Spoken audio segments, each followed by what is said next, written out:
ऊपर वाले के लिए बहुत बड़ा, वो अलग है।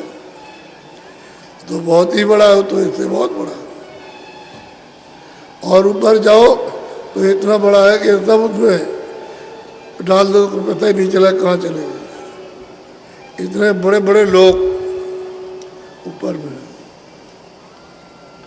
सत्संग से ही आता है, बिन सत्संग रात ना आई। जब तक सत्संग नहीं मिलेगा तब तक ये चीज़ हाथ में लाभ। ये मैं आपको ये बात समझाना चाहता था कि आप डरो मत।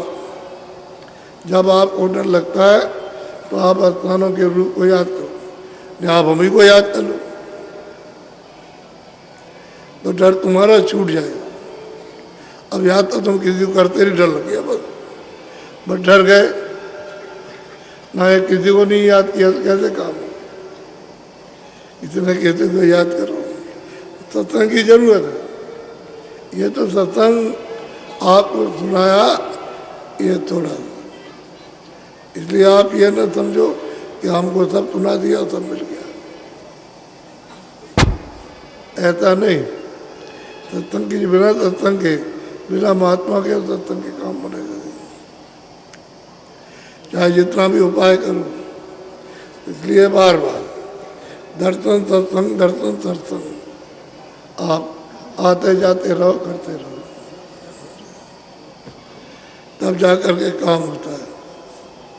उनके दर्शन से, सत्संग से जो बहुत दिनों का काम था वो थोड़े दिन में हो जाता है। थोड़े दिन में आँख खुल जाएगी, कान खुल जाएगा, दांत का खुल जाएगा, और डोरी पकड़ में आ जाएगी। डोरी है वो पकड़ में आ जाएगी। जब डोरी पकड़ लोगे तो एक को दूसरी, दूसरे को तीसरी, तीसरे को चौथी, ऐसे पकड़ते चले जाओगे और अपने घर पहुँच। डोरी नहीं छोड़ना। जब एक बार पकड़ लो तो उसको छोड़ो मत। वो शब्द की डोरी है, नाम की, आवाज़ की डोरी है, उसको पकड़ लो और बस जब वो खींचे तो चले जाओ, खुशी से छोड़ो नहीं। खींचेगी और आप डरे और इधर का कुछ लगा हुआ तो छोड़ देंगे। और जब आपका बिल्कुल एकदम से स्नेह और प्यार और तड़प उसके दीदार दर्शन करने की होगी तो खींच जाओ, फिर कोई भय डर नहीं लगेगा। इसलिए ये काल का दिन है। वो नहीं चाहते कि तुम वहाँ से कहीं चले जाओ। हमारे देश में पाप पुण्य करो और हम उसका फल दें। हम काल हैं तो वो शुभ कर्म का फल देता हूँ। ये करो और फिर उसका फल मिले और फिर उसकी सजा मिले।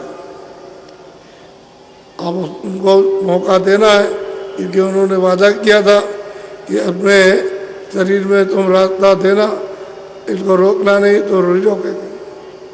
लेकिन तुम अपनी इच्छा से, अपनी तमन्ना से, मोह ममता से इसमें रोकते हो तो फंस जाओगे, फिर रास्ता छूट जाएगा। ऐसे ही तो रास्ता छूटा।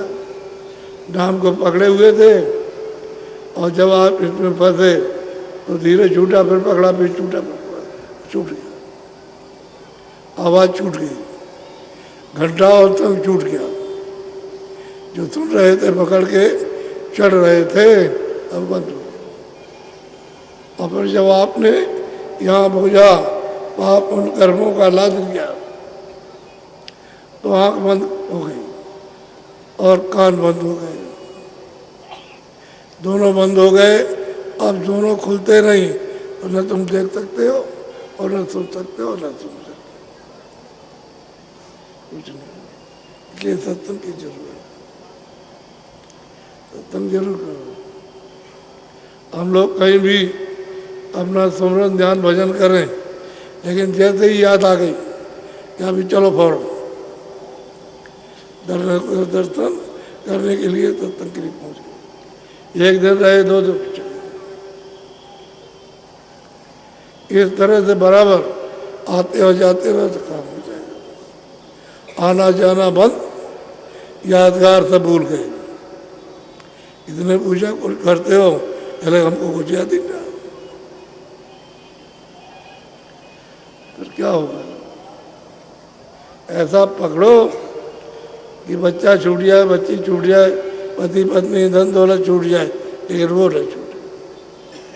तब तो तुम्हारा इसलिए लगन है, चाह है, तड़प है, और जब छूट गया तो तुम उसको चाहते ही नहीं। दूसरा आदमी जबरदस्ती जकेल करके आपको ले चले तो कब तक चलोगे? आपकी इच्छा ही नहीं। जैसे उससे अलग हटे वैसे बंद हो गया और जारी रखा।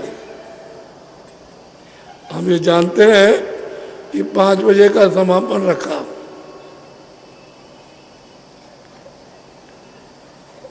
ये 5 बजे आते मैदान से भरा हुआ मिलता, अब आ रहे हैं तो जो बात निकल गई वो आपको सुनने पड़ेगी। इन किताबों में है नहीं, जो आप किताबें पढ़ते हो और कथा वार्ता में सुनाते हो। और रामायण उसको कोई जानता नहीं, सुनाने वाला ही नहीं जानता,